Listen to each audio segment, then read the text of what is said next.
دەم باش خوندەکارین هێژا ئەز مامۆستا حەسەنن ئەمێ ئیرۆ بکارانینێن سەر هەژمارین دەهی ببن گەرتێ بیراوە بەریانها دوانەیە چووی دێ مە کەرت برن مە دەستپێکی کەرت برن جوورەیە کەرتان یەکژی جوورەیە کەرتان کەرتێن دەهی بوو کەرتێن دەهی مەدگۆ ئەو کەرتا و پاراناوەی 10 بیانشی 100 بیانشی 1000 بب مەدگۆ ینی تەنێ هەژمارە 1 و 0 تێدەیش بدی وێ ناکەبن پارانێ دە کەرتێ وی ئاوایی مەژوار دگۆت مەدگۆت کەرتێن دەهی ئیجا کەرتێن دەهی جەمە کەرتێن دەهی چه ئاوایشی هاتن نویساندن بە ئاوای بهنۆک مە کەرتێن دەهی مەدکرد بە ئاوای بهنۆک مەژێر گوت مەدگۆ هەژمارین دەهی مەژێر گوت مەدگۆ هەژمارین دەهی وەک وان هەژمارێک جەمە سەر دەپێ نویساندی هەژمارێک بهنۆک تێدەیی ئەمژێر بێژن هەژماری دەهی ئیرۆ مێ چ ببن ئیرۆ ئەمێ کارانینێن سەر هەژمارین دەهی ببن کۆمکردنە دەرخستنە و هەفدانە کۆمکردن دەرخستن و هەفدانە نا دەستپێکێش بۆ کۆمکردنێ دەستپێکێش بۆ کۆمکردنێ ئەم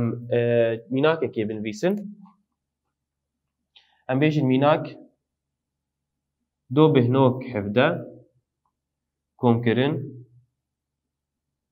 31 بهنۆک 145 ji bo bêhnoka me rast ji bo bibûrînin ji bo komkirina me rast werçêkirin komkirina me rast werçêkirin divêm çawa bikin divê bêhnok rasta bêhnokê bi bêhnok divê rasta bêhnokê bi yekanî rasta yekanî bi dihanî rasta dihanî bi sedanî rasta sedanî bi û li aliyê rastê jî pêpilka ji dehan yek rasta hev bin ji dehan ji sedan yek rasta hev bin ji hezaran yek ji 10,000 yek vî awayî divê bêhnoka me rasta hev bi û hejmar jî hemû rasta hev bin em ê werin lê binerin li aliyê rastê li aliyê rastê ji bêhnokê mê binerin ji bo ku pêpilkê me bin wek hev em ê sifra lê zêde bikin bêjin mînak li vir çend pêpilkin 1 2 3 li vir 1 2 divê mesela bêjin mînak pêpilk li vir 3 bin vir jî divê 3 bin vir 4 bin vê vir jî 4 bin li jor 4 bin vê binî jî 4 bin yanî divê pêpilkê me wek hev bin niha jor donin vir binî 3 em ê çawa bikin em ê sifrekê vir zêde bikin ço em zanin sifir li aliyê rastê ji bêhnokê bê bandor e sifir li aliyê rastê ji bêhnokê bê bandor yan jî bê nirxîş berwilo tu guherînê di hejmarê çê nake em tên lê dinerin vê dekê cema bû sê pêpil sê pêpilkan ham dikarin komkirina xwe bikarbînin 0,5 xwe em zanin 5 7,4 yazdayî 1,1 2 û 1 3 niha em hatin cihê bêhnokê em ê bêhnoka xwe daxin mê werin 2,1 3 û ji xwe 3 jî em dinivîsin hejmara me dibiçe 33 bêhnok 300 û 15 an dikarin bêjin jî 33 tam ji 1300 û 15 vî awayî komkirina xwe çê dikin destpêkê bêhnok rasta bêhnokê ye hejmarê xwe em rasta hev dinivîsin li aliyê rastê em binerin divê pêpilkê me wek hev bin 3 bin divê li her du aliya 3 bin 4 bin divê li her du aliya 4 bin 5 bin divê li her du aliya 5 bin çawa em ê pêpilkê xwe bikin wek hev em ê sifra lê zêde bikin xwe em zanin sifir li aliyê rastê ji bêhnokê bê bandor e ber vê yekê tu guherînê nav hejmarê de piştî me sifrê xwe zêde kirin niha em ê komkirina xwe bikarbînin vî awayî komkirina hejmarên dehî tê çêkirin em werin ceme hin mînak di pirtûkê dinivîsandibûn hin mînak pirtûkê hene em ê wan çareser bikin destpêkê ji xwe divên bi awayê stûnî binivîsin ji bo ku em bêhtir jî fêm bikin her vir ji me bêjî çi hejmar hene 2 tam ji dehan 65 komkirin 9 tam ji dehan 3 bala xwe bidênê li cemel cor ti pêpilkin li binî pêpilkek tenê ye divêm çi bikin em sifrekê li vir zêde bikin ji bo ku hejmarê me bin wek hev niha ceme 5 komkirin 0 ji xwe 5 6 komkirin 3 nehe em bêhnoka xwe dinivîsin 2 komkirin 9 11 ye vê de hejmara me dibiçe 11 tam ji sedan 95 yan jî 11 bêhnok 95 em werin ser hejmara din ceme çi nivîsandiniz 213 bêhnok 8 komkirin 1 bêhnok 972 bala xwe denê vê dekê pêpilkekê li vir 3 pêpilkin mê çend sifra lê zêde bikin em ê 2 sifra lê zêde bikin em ê 2 sifra lê zêde bikin ji bo ku vir jî bib 3 pêpilk û vir jî 3 pêpilk niha em ê komkirinê çêkin 0,2 0 0,7 8 كونكرن نه حفدية أمي ورن جهان بهنوكي مي بهنوكا خو بنفيسن يك كونكرن سي 4 و 1 دن 5 شخوا 1 و 2 أمي بيداخن دبتشل جمع هجمارامه دصد و 15 بهنوك حفصد و حفتي و 2 يعني جن بيجن دصد و 15 نيلبني بنفيسن هجمارا خو جهوي نامينه دصد و 15 بهنوك حفصد و حفتي و 2 يعني جن بيجن دصد و 15 تام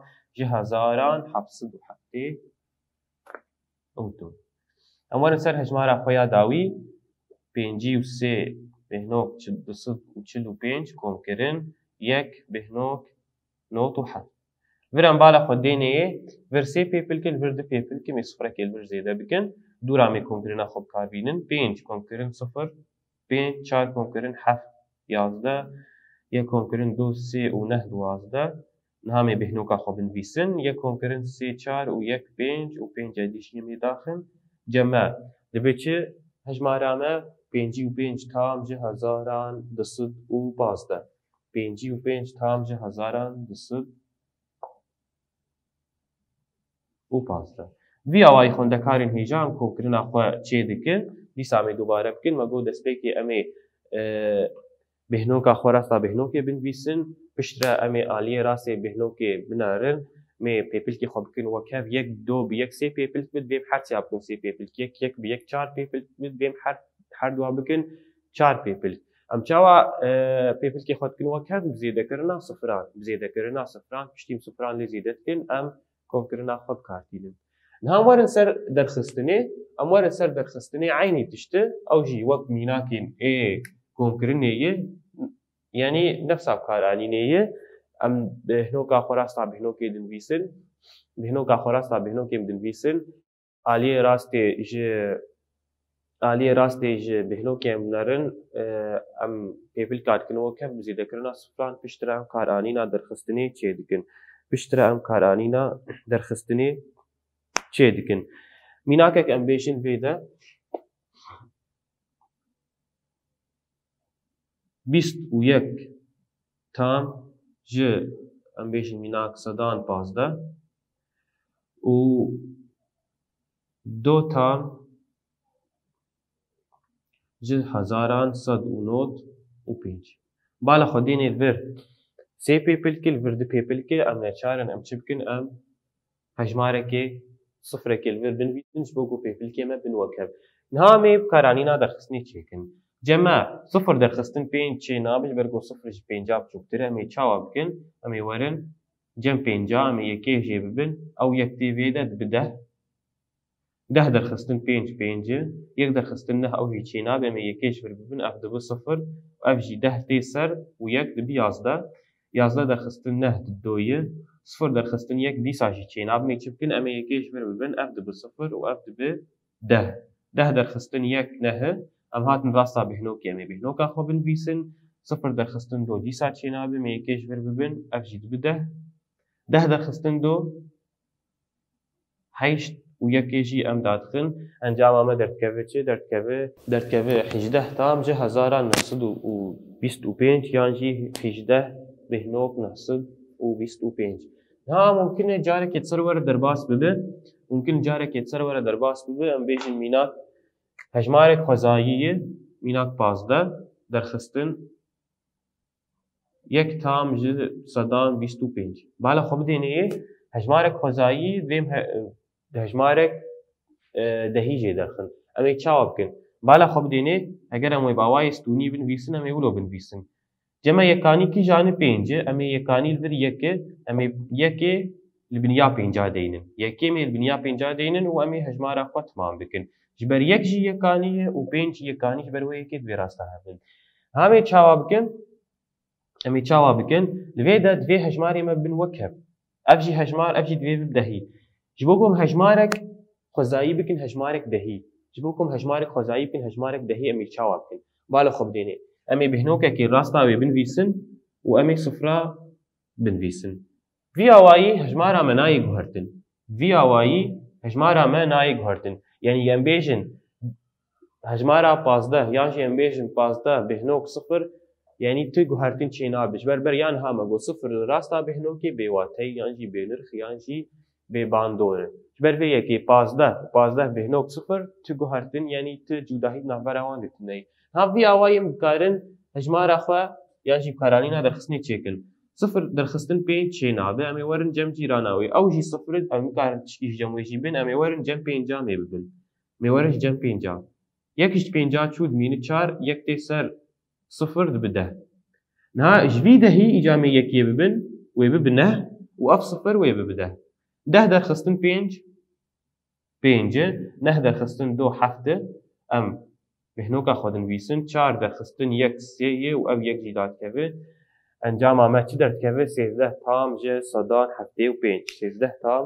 ji sedan heftê û pênc vî awayî jî em derxistinê kartînin ha jî hin mînak cemet pirtûkê dinivîsan dibû em ê wan çareser bikin em bala xwe bidênê ceme çi ye شست و هشت تام جه هزاران پنج درخستن 24 تام جه صدان 25 دوی ام چی بکن؟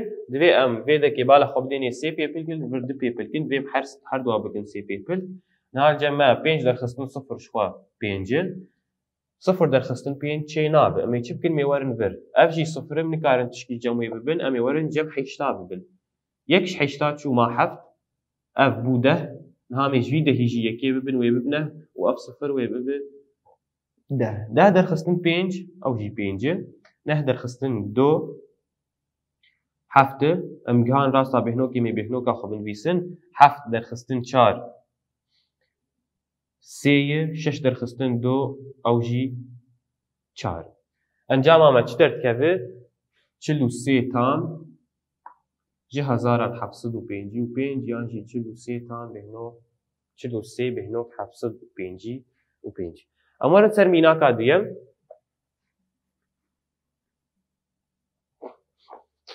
سر میناکا دویم چه جمعهایی چه هجمار 2 تام جه هزاران 325 درخستن 0 تام جه هزاران 214 ویدم بالا خود دینه هر سی هجمار سی پیپل کنش بر وی که نحوجه ام تصفر بنویسن نهامی درخستنی یک سر چیکن 5 درخستن 4 یک 2 درخستن 1 اوجی 1 3 درخستن 2 اوجی 1 نهامی صفر خو بنویسن 2 درخستن 0 2 انجام الجمع درکبه 2 بهنو 111 یان جی 2 تام جه هزاران 111 اموارن سر میناکا داوی جمع چه هیه 312 بهنو 5 درخستن 157 درخستن 125 جمع الفر هجمارك بيبلكك والفر سي بيبلكن ام يدو صفر عليه زيدا بكن جبوك وببن وكام صفر درخستن 5 چنابه ميورن جم كيلا كاوي مي هجمار كي ببن او شي صفر دي سا چنابه ميورن جم 5 ببن 5 دبي 4 اف دبي 10 دورا مي جم ببن دبي نه اف جي دبي 10 درخستن 5 نه درخستن 2 هفته 4 درخستن 1 3 امي ورن سر راستا بهنوكي مي بهنوكا خو بنويسن 2 درخستن 7 چنابه امي يكيش جم هجمار هيكي بن هجمار هيكي بصفر وهجمار دواد بدوازده 12 درخستن 5 درخستن 7 12 درخستن 7 جمع ب 5 0 درخستن 5 دي ساعت چنابه مي چبكن امي يكيش جم سيا بن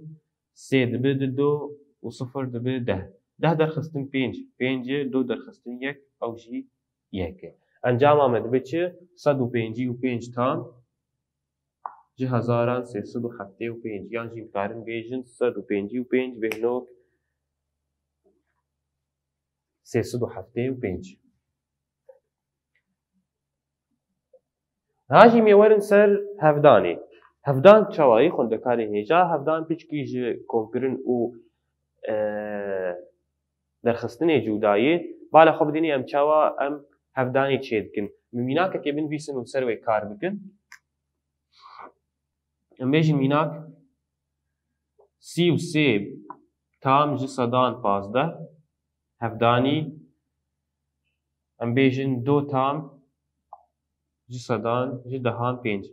Bala xwe bidênê di hevdanê de em yanî ne mecbûrin em bêhnokê rasta hev binivîsin, yanî ne pêwîst bêhnok rasta hev bên nivîsandin, em dikarin wêne rasta hev binivîsin.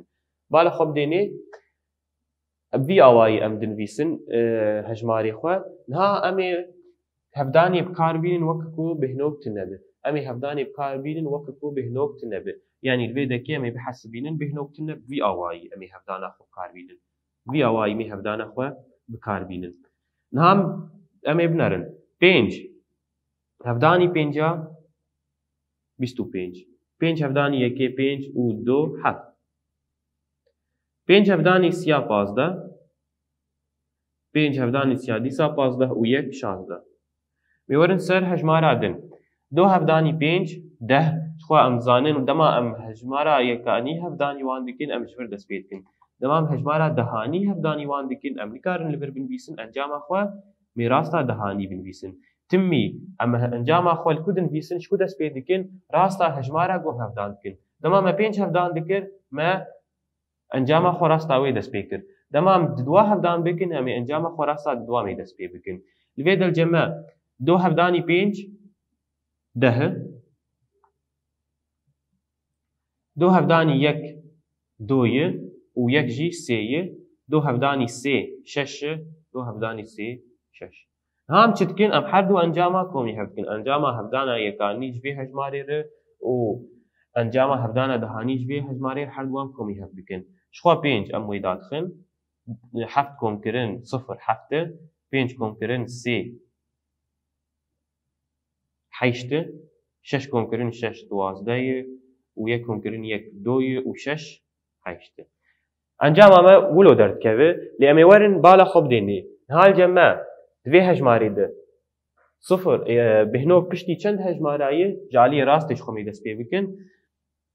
Bêhnok piştî çend hejmarayê piştî yek do piştî di hejmarayê.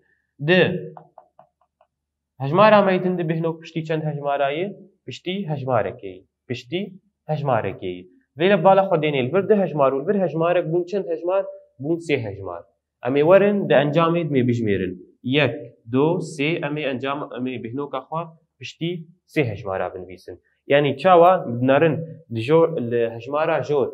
Hejmara jor bêhnok piştî çend hejmarayê û hejmara binî di bêhnok piştî çend hejmarayê em her dua bi hev kom dikin û em di encamê datînin. Li vir piştî di hejmara li vir piştî hejmarekê bû sê hejmar. Em ê werin di encamê de piştî sê hejmara me binivîsin. Encama me dibiçe heştê û do tam ji hezaran heştsed û heftê û pênc. Heştsed û heftê û pênc. Niha em werin hin mînakê ji me re nivîsandine di pirtûkê de em ê wan çareser bikin. Bala xwe bidênê destpêkê dibêje pênc tam ji dehanî yek hevdanî sê. Sê hevdanî yek sêyê û sê hevdanî pêncan pazdehê. Bala xwe bidênê tenê hejmarek tenê hejmara yekanî ji ber vê yekê em ê wê tenê hevdan bikin. Sê hevdanî yekê sê û sê hevdanî pênc pazdeh e. Lê em nerin xwendekarên hêjan bala xwe bidênê bêhnok li vir piştî hejmarekê û li vir bêhnok tune. Bêhnok li vir piştî hejmarekê û li vir tune ji ber vê yekê xelas tenê em ê piştî hejmarekê binivîsin. Madem li vir tuneyê em ê binerin li vir piştî çend hejmara be em ê wilo binivîsin. Ê li vir piştî hejmarekê em ê piştî hejmarekê binivîsin. Encama me çi derdikeve? Pazdeh tam ji dehan sê yan jî pazdeh bêhnok sê. Em werin ser hejmara xwe yadin. Çar bêhnok bîst û sê hevdanî yek bêhnok pênc. Bala xwe bidênê. Pênc hevdanî sê pazdeh. Pênc hevdanî do deh û yek yazdeh. Pênc hevdanî çar bîst û yek bîst û yek. Em werin vê dekê yek hevdanî sê ji xwe mê rasta yekê binivîsin rasta dehanî. Yek hevdanî sê yek e, yek hevdanî do doyî û yek hevdanî çar jî çar e. Niha em ê komkirinê bikarbînin. Pênc ji xwe dadikeve. Yek komkirin sê çar, yek komkirin do sêyê, do komkirin çar şeş. Ka em ê werin bêhnoka xwe binarin. Bêhnok li vir piştî çend hejmarayê? Piştî di hejmarayê. Li vir piştî çend hejmarayê? Piştî hejmarekê. Di hejmar û hejmarek bûn çend? Bûn sê hejmar. Em ê werin bijmêrin. Yek, do, sê. Em ê bêhnoka xwe piştî sê hejmara binivîsin. بهنۆکە خۆمی پشتی 3 هەژمارە بنویسن ئەنجامە چی دەردکەوێت 6 تام ji hezaran sêsed û çil û pênc. Sêsed û çil û pênc. Hacî ceme di pirtûkê de giriftariyek heye, di pirtûkê de giriftariyek hey mêwê jî çareser bikin. Ceme giriftarî dibêje çi dibêje? Holeke bi awayekî milkêş heye. Holeke bi awayekî milkêş, vî awayî yanî milkêş. Ev milkêşi. Dibêje dirêjahiya wê 12 tam jî dehan 5 metr ye. 12 tam jî dehan 5. Ev dirêjahî kenara dirêj em jê bêjin dirêjahî. Dirêjahiya wê çi ye? 12 tam jî dehan 5 metr ye.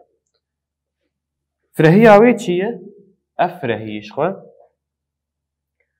5 tam jî dehan 7 metr ye. Bala xwe bidînê dirêjahiya wê 12 tam jî dehan 5 û firehiya wê 12 tam bibûrînin 5 tam jî dehan 7. Niha em çi dixwazin? Em rûbera wê dixwazin. Em çi dixwazin? Em dixwazin rûbera wê derxin. Ji xwe em dizanin rûbera milkêşê çawa tê derxistin, rûbera milkêşê çawa tê derxistin, em dirêjahî hevdanî firehiyê dikin. Dirêjahî hevdanî firehiyê dikin. Zagona wê wilo tên nivîsandin, ji xwe em dizanin timî di girîftariya destpêkê duyem zagonê binivîsin, piştî wê duyem hejmara binivîsin.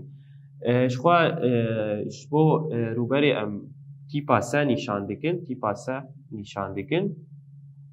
Se yeksanî çi ye? Dirêjahî hevdanî firehî. Dirêjahî hevdanî firehî. Dirêjahî çi qase ye? 12 tam jî dehan 5.